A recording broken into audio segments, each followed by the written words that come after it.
In the world of music, movies, and composers, he has demystified the language a little bit for us.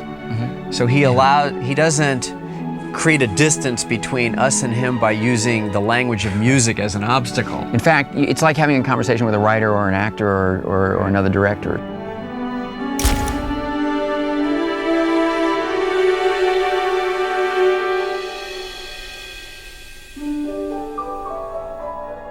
James Horner and I have worked together a number of times, and James is a wonderful storyteller.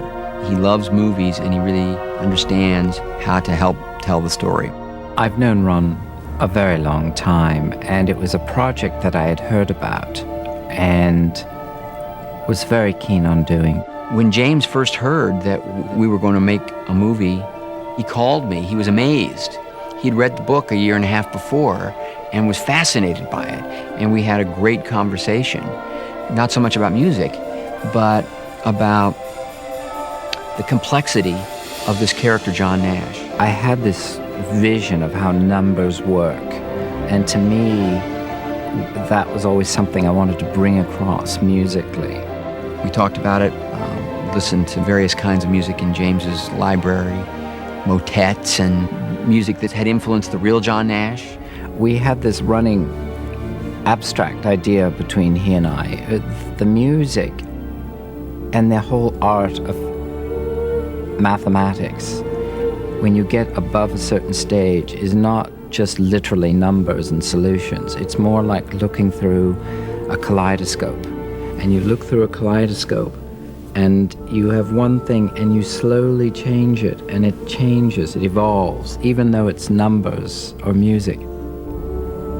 To me, when I see a movie, I sort of close my eyes and I say, what mood or what color abstractly do I feel? Like a painting, how does the painting feel when you look at it? I wanted it to have a more global feeling of the sort of abstract quality of his life, and how it's so easy to get drawn in so far that you're not quite sure what's real and what's not anymore when you're as brilliant as that.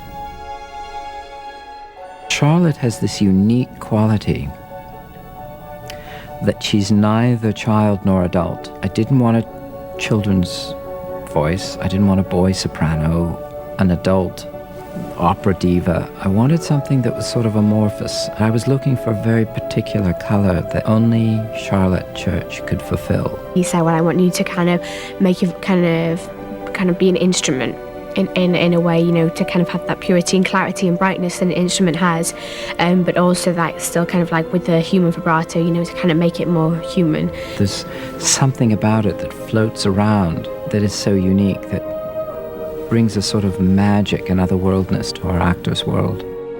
I've never done this before, like recording with the orchestra. So at first I came in and I was like, if I get it wrong and the orchestra keep getting it right, and they're just going to think, why did you get her in the first place? Usually what most singers do is, in their world, is they have to be absolutely perfect. They're all live, and God forbid they make a mistake or forget a line. So in their world, pretty much a lot of it is put on after the fact. They come in after the orchestra. I tend to work live, and if she makes a mistake in there, it's the same as if a French horn make it. We just stop and we do it again. And she's such a great musician that really, she sang perfectly the first time through. She had no problems at all. Probably you're singing an octave higher, but that's okay. The viola. It's a very relaxed atmosphere, and James makes everybody feel really comfortable, so it's great. As a composer, when I come into a film, usually I'm the first outsider, trusted outsider, to see the movies. As the film gets edited, I sort of add input as a supporter. When James saw the first assembly of the film, he said something that I thought was extraordinary. He was moved by the story, the way it was presented. And out of that, James said, I see changes occurring like fast-moving weather systems. And musically, that's what sort of James went on. Was that kind of visual idea, that sort of poetic notion. It was a very succinct way of articulating it, because that's what Nash's character was all about, shifting constantly. I've never done a movie like this.